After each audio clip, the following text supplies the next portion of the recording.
Le 2 mars dernier, Jean-Pierre Pernaut décédait à l'âge de 71 ans, des suites d'un long combat contre un cancer des poumons.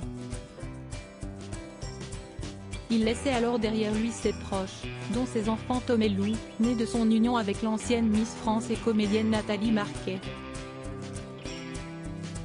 Cette dernière qui, d'après les informations de Voici, serait toujours très peinée par cette disparition et inconsolable depuis.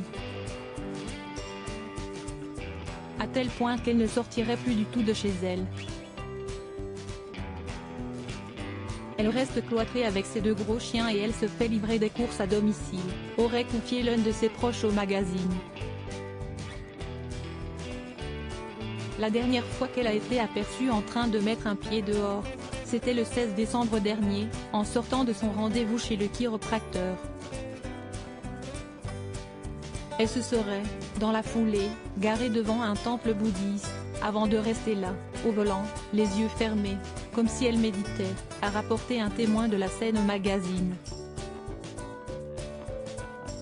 Je sais qu'il est près de moi. Pour rappel, en mai dernier, elle assurait au magazine Ciné Télé Revue pouvoir communiquer avec son défunt mari depuis l'au-delà.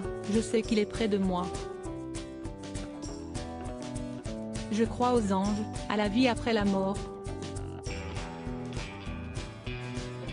Lui qui était très terre à terre quand je lui parlais de ça, il me fait désormais des signes.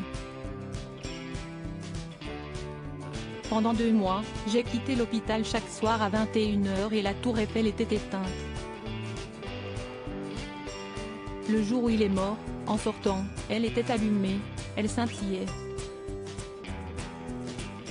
Si Esti Lacon avait notre premier rendez-vous au restaurant.